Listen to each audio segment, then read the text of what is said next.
he will have an excellent chance to win. But if Duda wins it, I think the gap will be 2.5 points from Magnus. So, you know, this game could mean a lot for the tournament. The games that Magnus has lost, Nazi, I feel like they're self-inflicted wounds. He's played the Polish defense. He's done some secondary stuff, right? I think he started the clock a bit prematurely, or it I just think didn't start. he pressed the wrong button, actually. So, I mean, what I'm saying is he's taken excessive risks as Black. Yes, the only game where he got outplayed was against Wesley. Yeah, that was very impressive. But again, He came back, recovered very quickly after that loss, I and don't- won 4 Ooh. games in a row. Yes. Yes. I think of the trifecta. I got that part, or the hat trick, if you will, by winning 3 games in a row. What do they call it? Winning 4 games in a row? I think in soccer they call it a poker or A something. what? Poker. A poker. Yeah, but I could be. But there might be something else. So very interesting opening choice here. Inviting a kind of a Benoni. Benoni. Yeah, Reverse Benoni. a reverse Benoni. So expecting knight f6 and potential a5 here. World Championship match, actually, Dubai, right?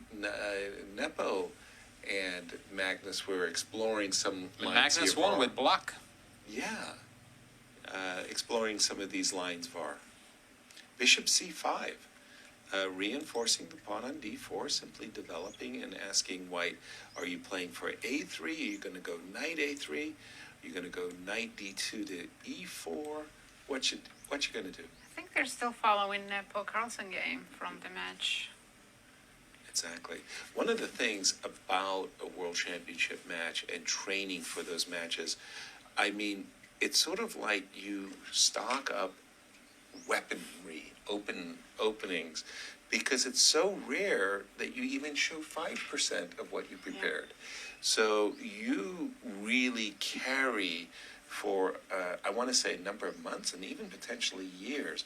Magnus Carlsen played 5 World Championship matches. He's so very, very well prepared. He knows his openings so very well. Knight d2.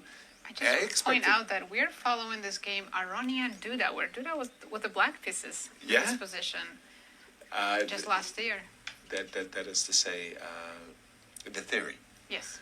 Queen d8. I would have expected the queen to be on e7, but he chose d8, potentially to meet knight e4, I suppose, with bishop to e7. Right now, I'm not feeling it for white. I like the 2 bishops. I like the space. What do the engines say about this position, Var? Engine thinks the position is about equal here, but I also like this for Black. What white really wants to do in this position is to try to prepare a3, b4. F. This is the idea that was suggested by the engine, but the move f4. Wow. Don't ask me to explain that move. Yes. Nazi, please, could you explain that? Now, the correct answer is, I told you not to ask me. That, Yes. That's from Get Smart. Get Smart, one of my favorite shows as a kid. Agent 99. And now, guys, I guess- bishop c6 is the next move that is just actually suggested as the best option. I guess To give Duda up the didn't bishop. want Magnus to play e5. That's Yeah. the explanation for f4, right? I came up with an answer. There you go. By the way, bishop takes c6 is a definitely look at them. There are Bent Larsen games as well as Ulf Anderson games where you would play bishop takes c6 in that specific position, giving up the 2 bishops for the 2 knights because the knights do have squares. By the way, bishop d7 developing move, but I think also saying, please, I don't want to give you the opportunity of playing bishop takes c6. Now the question is, should I be playing for b4, ab, knight b3, and looking to play knight to b5? Magnus think says, that I option don't is know. gone now. I don't know what you're doing. I'm going to shut you down. I'm not going to let you play for that. And by the way, bishop c6 is on Black's agenda. I'm still liking the position for Black, Var. Me too. Advantage for Black? Yes, Black is better here, and one idea we see is the rook b8 is suggested by engines to try to play the move b5 to open up the b file and put pressure on the b2 pawn. This is a typical idea we see sometimes in a Benoni positions. And after move rook b8, the best move for white would be to try to play rook ab1, just to make sure he is ready when the b5 move comes in and the b2 pawn is not hanging. When you play the move b5, you are a little bit weakening the c6 square, so there is a possibility of a move knight b4. And now there is a threat of also knight a6, forking the bishop and a rook. But in this case, now you will play this move queen c8 to eliminate that, and also not to be under idea like knight c6 attacking the queen here. So here now engine is just shifting here, now starting to play with the move g4, but it's very hard to play like this. But black is slightly better here. Bishop e7 can come back. You won't guess what move Magnus just played. No, I would not have guessed bishop d7 to c8, not at all. Bishop to c8. Wow. Life is good. Rook is clock a factor. So Duda's under 1 minute and 2.5 for Magnus. Now Duda has, like Diak, been playing perpetually under the pressure of the ticking clock and not getting punished for it. But I think it's too much to ask, no? By the way, the move c5 inviting f5? Why didn't he play f5? Not sure, but he allowed c6, which might be quite good for white. But wow, just a moment ago, wasn't there a Peshki there? f5? f5, perhaps a possibility, but after the move c5, he could have just played c6. Also, First blockading that pawn, and then getting ready to play the move f5. right, so Big just advantage for black if he had done that. c6. Okay, did not happen. He played knight b3, allowing c, and the position's a bit of a mess, but still, I gotta say, I'm still liking the two bishops. Me too, but that pawn on c6 got in there and like... Yeah, it is a bone in the throat, right? Yeah, Queen exactly. d6, bishop c5, but I'm playing for e5. Where is white's break? So again, I want to play queen d6, I want to play bishop c5, and I want to play e5. And if I'm Magnus, I'm feeling I'm playing for two results. It looks that way. Rook to b1. Duda's not looking very happy. No bishop c5, simply e5. And Magnus, No, now he's going to start playing on the king side, and black's I'm position is liking it. wonderful. I'm liking it. Wesley won his game against Diak Important to keep the pressure because he was on in the these- 4th place coming into this round. right on the tournament leaders to keep And- the pressure. Here in Magnus's position is almost -3. Wow. That's how No, big his advantage I is. really do like it from Magnus, and I was also looking at even the move f5, f4, just reminding white, king is a little bit exposed, your pieces on the queen side are, let's say, distant. He is playing on both sides, I feel like. He can play on a file if he wants to. He could play rook a8 right now. Right? And he can also play g5 or f4. I'm feeling it on the king side, and I love this move f5, f4, g5, as you said, just gaining some space. And this move f4 still looking like a really, really great move. I mean, f4, Var, sack. Actually, the evaluation dropped, and looks like now Duda is getting some contraplay because the b5 pawn is hanging. And this whole idea with g5, g4 maybe was just a little bit too slow here. He could have just played the move f4 immediately. Right. If you play the move f4 now, just g takes f4. And if I go rook f5, so I'm looking rook at takes f4, b5. rook takes b5, rook takes f4. I was hoping that I was going to go splat on the king side. Queen h4, activating the queen. Queen h4. And Magnus's clock is ticking away.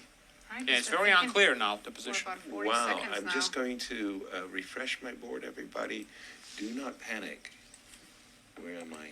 Where am I? And we just so quickly, MBL also won his game. We do have f4 on the board. gf, rook h5, not He's rook just going f5. for mate. Yeah. They do say that checkmate ends the game, is the goal. But white can play Rook queen takes on G3, b5. right? He's done it. Rook takes f4. This was Magnus's. And the sacrifice of the queen for the two rooks. Whoa. We've seen this material imbalance Magnus would throughout have missed that. the tournament. But wait a Rook minute. B5?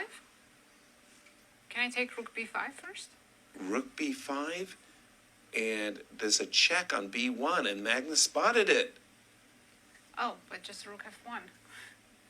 Yeah, because he took his rook. So What- you just exchanged the rooks in a very strange way. But the good news for Magnus's fans is this knight. Knight is bad, but Duda Rook does takes- have an extra pawn. Well, there it goes.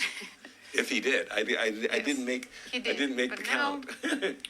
Bishops of opposite color opposite color bishop, but Is black still better, Bar? It's equal at the moment. I think white will have some counterplay with that a file. bishop a5. That was a good move. It frustrated Duda there. You saw Duda kind of like smirking, like why did I? Ooh, g3. Why did I allow this? Wait a minute. Rook wow. h2 And he check keeps and making moves with 1 second on the clock. well, Duda. never mind that. But I think that's he's important. he's losing. He's losing. You can't take on h5. Well, not yet, but if the king finally comes back to the game like it did, I don't know. This is looking really, really good for Magnus. with this time control, yes. Yes. And Magnus Oh. is saying H4 is gone, so bishop check, rook check. Uh-oh. I mean, definitely way easier to play this with black pieces. Of course, but But if it's actually winning, I'm not sure. not sure either anymore. Jeez. Probably not. And if Duda saves this again, It's just remarkable. I mean, he has more lives than an alley cat, I tell you. I thought maybe bishop d2 check, just to kind of kick the king a little bit further away from the pawn. Oh, oh, Magnus up a pawn again, so he has chances to win again. I think Duda just blundered that pawn. most likely, but the rook on g5 is not making a great impression. Uh-oh. It's going to be one of those time scrambles where the king comes to e3 so that you could go rook takes e4. Check. Oh, that's It's feeling like coming. it's winning. Yeah. King to d2 to e3 and Maybe even rook f4, rook e4 was rook winning. e4, Yeah. yes. And then d3. Magnus' Exactly. technique to win equal endgames. Oh, yeah. Is unparalleled. King I don't think f1, king there's- f1. Anyone else who does that? King f1 was almost a zugzwang, I wanted to say. I mean, there's almost checkmate also coming. He needs to sacrifice the rook for that bishop. That's the Key. key idea here.